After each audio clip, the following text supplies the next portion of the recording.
Hey YouTube, it's Monday, I believe it's the 25th of October, and get you caught up.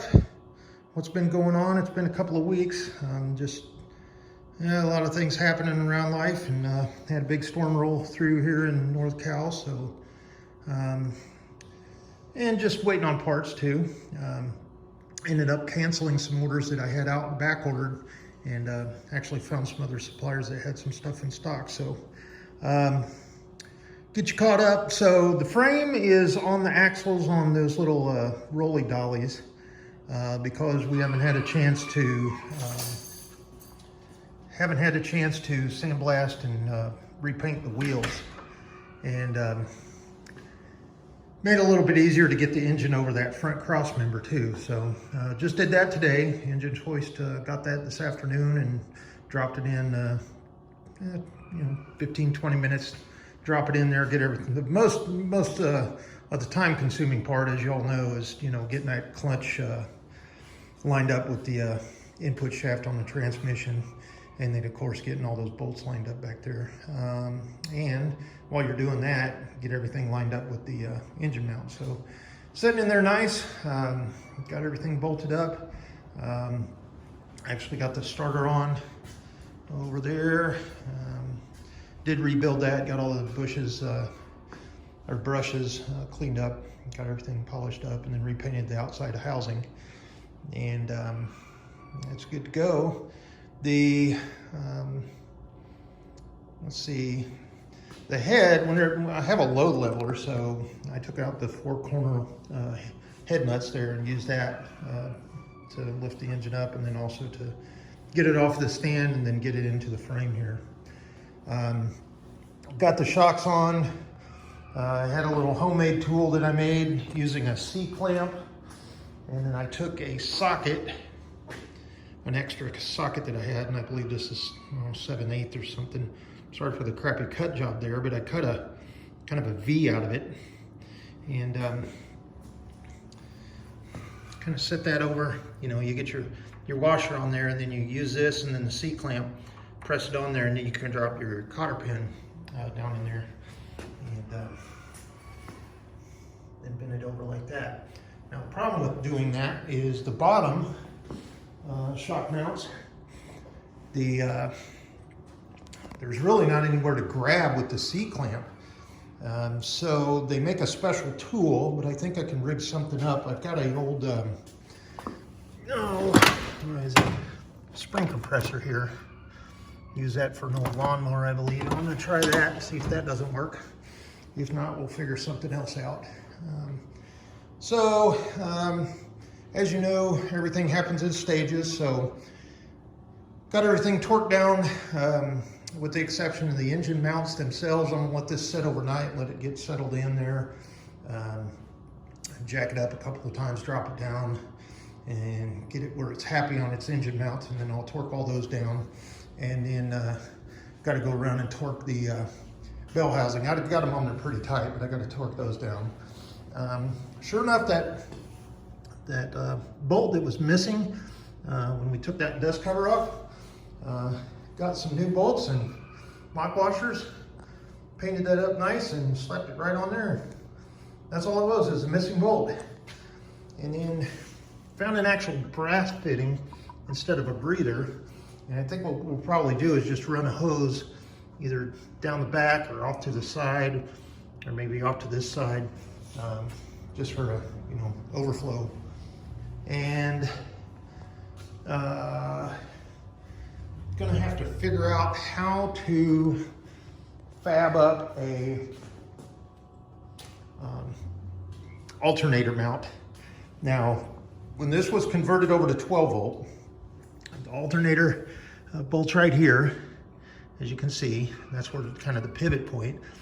And then this was on the water pumps, and that's what was holding it to brace it. Well, there's an extra hole right there that's threaded, but this isn't long enough. So if I get one that's longer and curved a little bit more, or maybe cut a V, get a longer one at least, and then cut a V, and then kind of make it an arc in it, and then mount it on that front engine plate, you know, like that. A little bit more security, and then we're not relying on the water pump, something that could link. So that's to come. I'll go ahead and set this over here where I know where it's at. Boy, it's nice to get the garage back. I mean, parts are pretty much back into it. And they didn't have a clear, now this isn't stock, this is an OEM, but they didn't have a clear fuel filter, but they did have this one, kind of fancy. I think that's just an old Ford filter. And of course, you know, I had in stamped on here so the fuel would come in and then go in there. Rebuilt the carburetor, got the float set. The only thing that's not set, of course, is the idle adjustment and then the air screw here. But got thread sealing on all the places that would leak. And I got that all sealed up real nice and tight. And then, not sure if I talked about, this was missing. And so I had to drill that out and then tap it. And this is actually a stud. And I think what we're gonna do is use a bolt and a lock washer, a little bit better security there. And then of course, that's what's on the back anyway. This is a threaded hole, and so is this. So I think just some heat resistant bolts, grade 8 bolts or something, and some lock washers, and that'll hold that down pood on the exhaust. I've got the valve lash set at 15, and I think I talked about that in the other video. Stock, it called for 14, and this is hot and cold. And the book said to set it for 16. So I just went ahead and took that happy place in the middle and set it for 15. And that'll prevent any burnt valves and also keep it tight and not have a rattle trap out here when we're running the engine.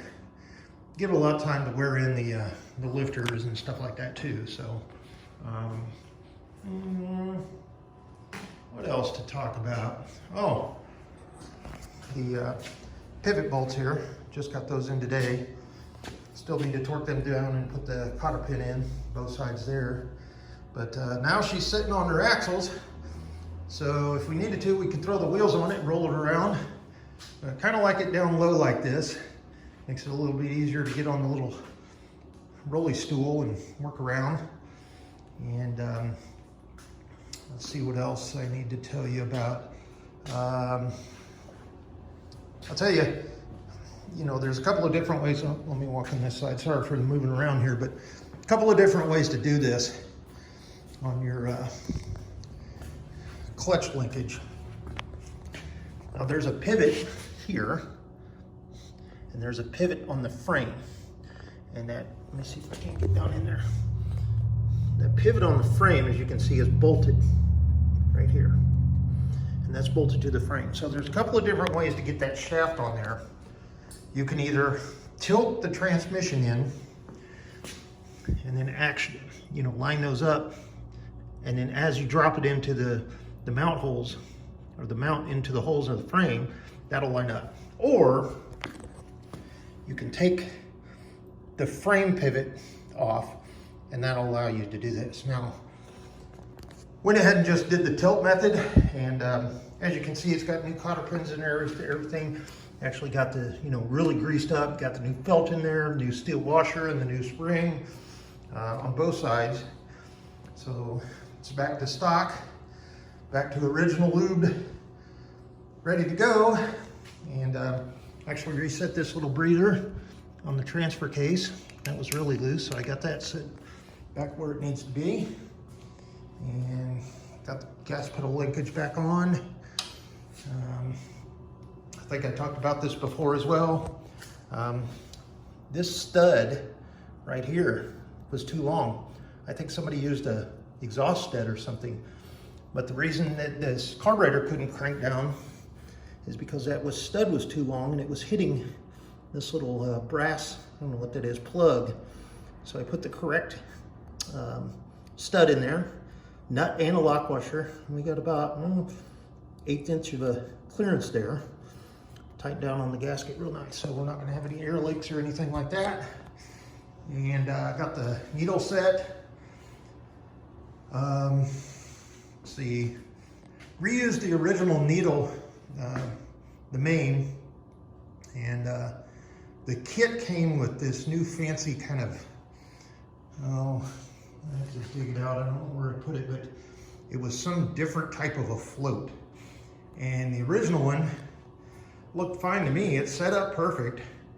So we're gonna try that one out. If anything, if it floods out on us, then we'll take it apart. It's real easy.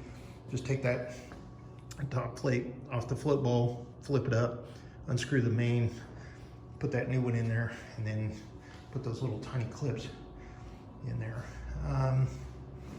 See what else. Yeah, got it all back together. Our city actually gave us free oil filters this month, so got a free oil filter out, took the old one in. It's a Wix, I think 5016 or something like that. Got to be real careful. Some of them are 4 inches tall and some are 4.5 inches tall. You want to get the one that's tall enough so you've got your, your main fuel pressure coming in here, or excuse me, oil pressure coming in here, going into your filter bath and then back down into your chain. And now that's pretty important because having crud bypass that filter and go straight into your timing chain, that's just going to wear it out. And I think I showed you in one of the previous videos that crankshaft timing gear was just chewed up. I mean, the teeth themselves were straight, but it looked like someone actually went in there and just chiseled some pieces of the teeth away. So a lot of chips missing. So we got that straightened up. Water pump rebuilt. Should seal up nicely. Hopefully, I did use some thread sealant on all the bolts, and of course goobed the gasket sealant around there. And usually there is a weep hole on the bottom, but usually these things start leaking up here behind that pulley. And originally, I was talking about before with the way I had that alternator rigged up, none of those pulleys were in alignment. Now we've got them set. And if I fab up that upper bracket, everything will be lined up just perfect. And sorry for the mess over here on the table, but there's a bushing behind this, and made sure that that's the correct bushing, the thicker one. So it actually brought the pulley out a little bit more, so it lined up. Originally, the belt was kind of sitting like this. I don't even know how it stayed on there. It was off a good ½ inch or more. So, and made sure that I was on top dead center, 1 and 4, and before I put the flywheel on, because the timing marks, I know you can't see it, but they're right in that hole right there. And well, maybe you can't see it. Let me see if I can get in there. You can almost see them lined up in there. TDC. Now, if you don't have that timing wheel or that flywheel set, a lot of people have them off 180 degrees. So they got the time marks on the wrong side. So when you go to set it, you have no marks to reference by when you're adjusting your distributor. So that's one of the definite checks I do.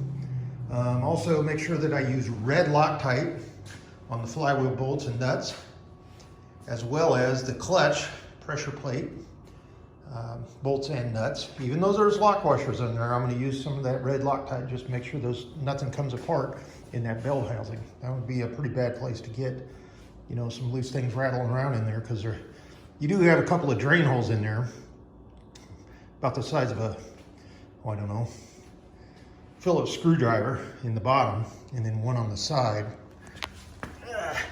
right there, about just as big. And nothing's going to come out of there if it falls apart in that bell housing. So make sure we do that all right. And nothing new on the rear end. It's just back to where it was. Still need to order the ring and pinion because I canceled my back order with the other part supplier. So probably what I'm going to work on next is just the ancillary items. I'll probably hang the drive shafts, with the exception of that back one, because I've got to take out the pinion. Go ahead and get the drive shaft up here in the front. I actually did that yesterday. Got them all painted up over here, as well as the steering linkage. Now I don't have the bell crank linkage done yet. It's over here soaking. Reason for that is down in there was just crudded up. So I got that soaking in some of that CLR, as well as some bolts and those the clamps down in there. And then had some real positive news actually. Even though this is 75 years old, you can see that steering gear is not worn hardly at all. I mean, there's no chips or burrs or anything like that. We will have to replace that seal. That's crudded up. And, you know, whatever kind of grease they used in there, it wasn't the, whatever it is, 90 or 140 weight oil. It was actually grease, and it was that mil spec, smells like garage. So that took about a good roll of paper towels to get all that crud out of there. And then we're gonna have to get a new horn button. The horn button here is shot, and of course that just, you know, it wires down, and then you resolder it on this brass fitting here, and that's what makes your horn work. So get that cleaned up and get those parts painted. One of the funny things is that little detent that was supposed to be here, it wasn't actually in the end. So I had a lot of play in the shaft on the shift linkage, and still got to get this cleaned up really good. It's crudded. I mean, that zert that was there, I mean, I don't even think you could have pressed any more grease in there if you tried. But we'll get that you know, that steering column cleaned up, get everything greased and lubed, and get it back together. The pitman arm looks really good. There's no burrs or chips or anything like that. And I'll actually mic spec that, just make sure it's correct. Get that lined up correctly when we go to put it back together. And then I've got to get the welt, you know, to go around the steering column in a couple of places. I know there's one here, and I think there was another one around this clamp. It goes around this. But the original, I mean, those aren't any good. We'll go ahead and replace that, as well as these. There's some welt, you know. That's what kind of seals the holes on that shaft. You know, you've got this going around it, and then you got that metal plate, so it kind of seals up that hole. Well, the problem of it is, this thing was so bent up, I don't know if it was hit or what, wasn't keeping any grime out of it. You can almost see it's folded back over on itself there, and that's not good. So we'll get that one, both of them replaced, and I think they come in a kit. And U-joints are right there, waiting to go back in. And then I do have new radiator mounts. Actually get the radiator in probably tomorrow, and then the hose and the fittings and everything in there. Get that tightened up.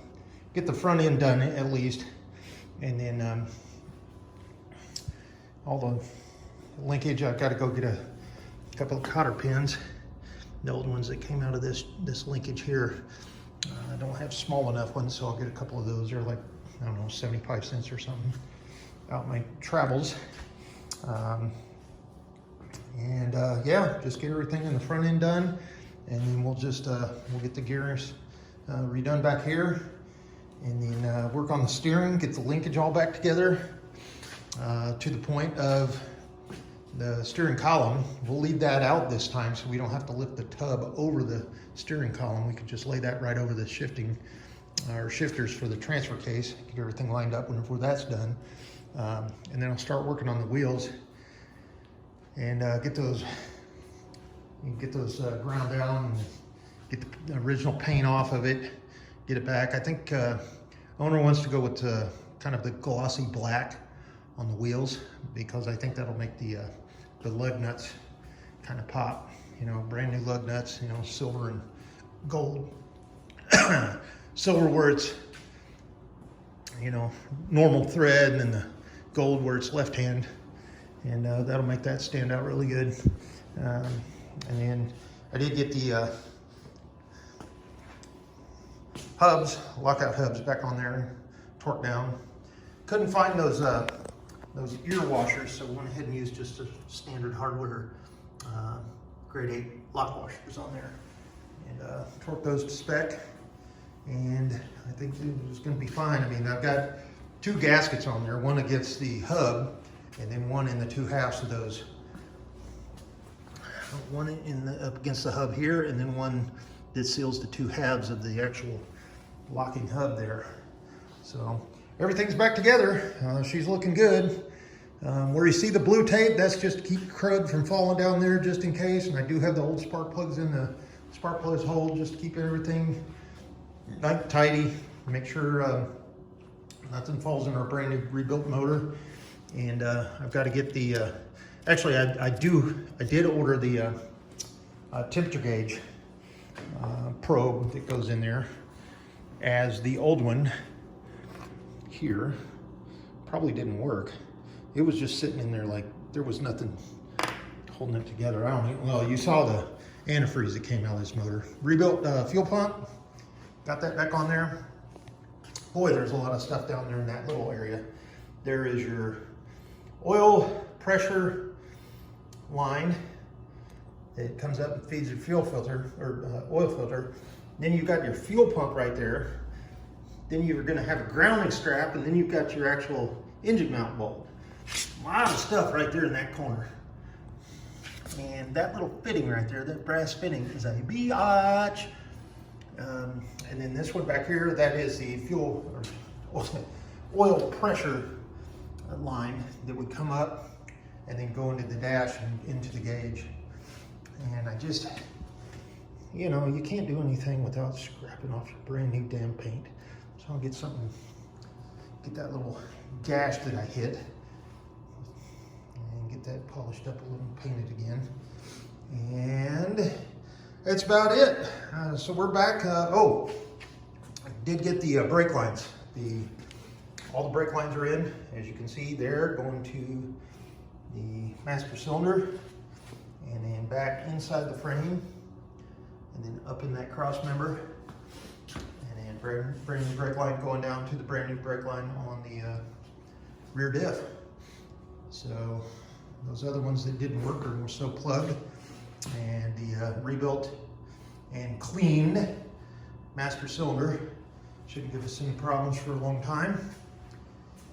So there she sits. Next video, you'll probably see the radiator on it, and all the steering linkage, and the front drive shaft, and all the ancillary stuff just up here in the front. And then probably have it back on its wheels by then, with the old tires. Once it's all, you know, drivable, go get some new tires. No sense in doing that now.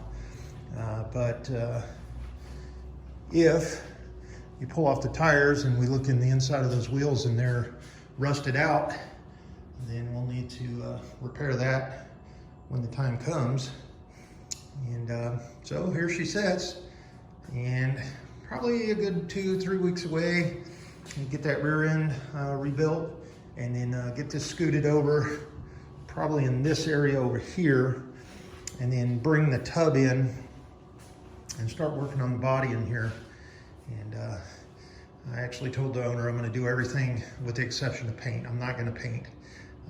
It's just, I don't have the paint gun. My little compressor doesn't maintain the correct PSI or long enough for a HLVP gun.